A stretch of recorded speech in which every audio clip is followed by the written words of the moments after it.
not too bad. Okay, I've been playing around with trying to learn subharmonic singing. Um, Watching guys, I guess the way I was introduced to it was uh, listening to Jeff Castellucci. It's like the dude was like, wow, and I was listening to some of the notes he was hitting, and it was so clean. But I thought, who is this guy? Well, then watching a few more of his videos, he mentions this technique. And there's several good resources online, but got to be honest with you, it's a very, I don't want to say difficult, it's different. It's really different. I've been singing my whole life, and I've never heard of this before. So I'll be honest with you. Sometimes with some of the stuff that's online, again, there's some really good resources. Jeff Castellucci talks about it in some of his interviews and things. David Larson is a very good resource to learn bass to yang.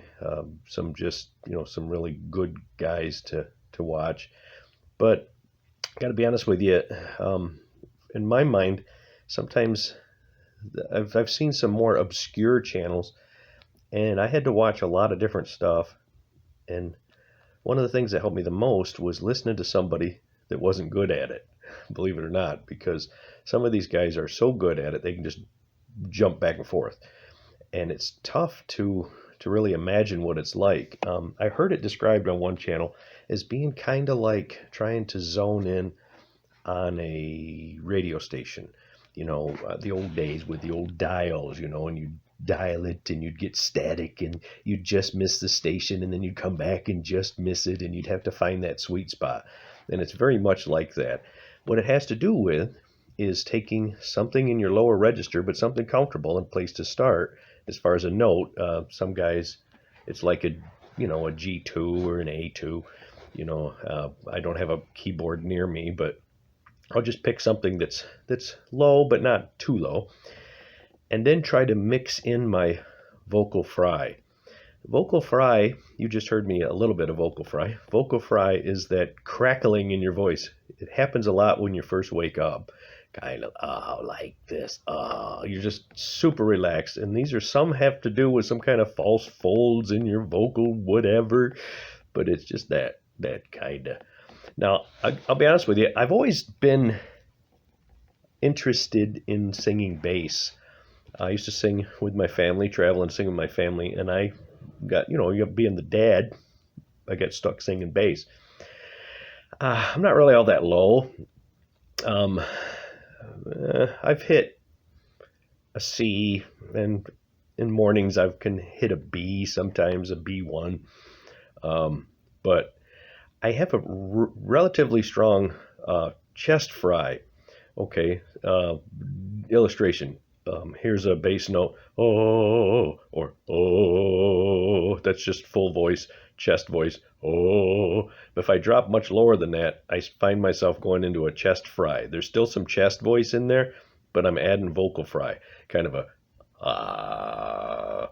All right, it's pathetic sounding, but yeah, oh. But that's kind of a chest fry thing. So what you want to do is you want to find a note that's relatively comfortable, and then mix in that vocal fry. And this is the part that is weird. And I'm going to try this. And the reason I'm doing it like this is because I suck at it. But every once in a while, I find that sweet spot. And the more I've been doing it, the better I've been getting at it. It's a little bit easier every time, but it's been taking a while. So anyway, I'm going to try this. See if you get to hear all the cracking and the popping and the bad stuff. So, but that helped me watching guys do it. So anyway, let's see what happens. Oh.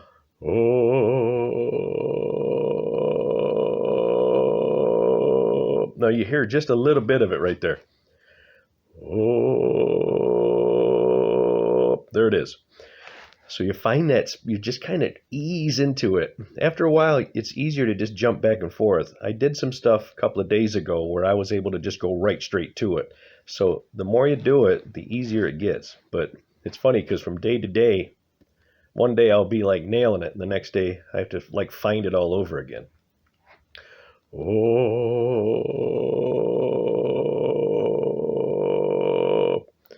Hmm. Oh. It's better to do it with a keyboard, play the note, because what I find is that my voice will try to. Okay, for instance, again, I've been singing for so long.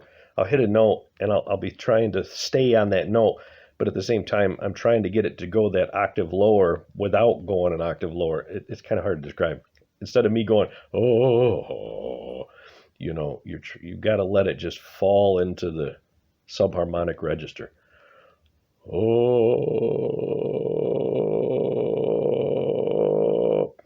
oh,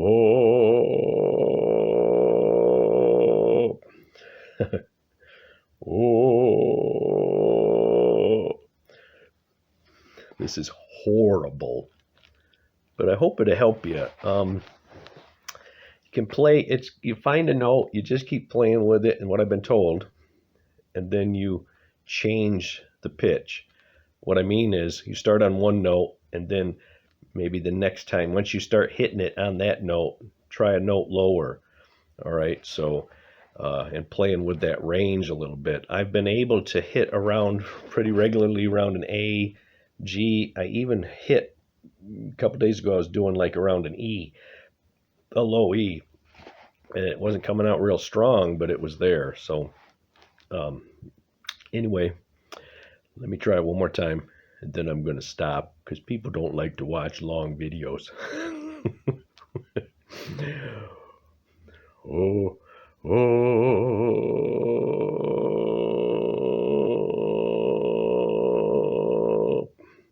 oh.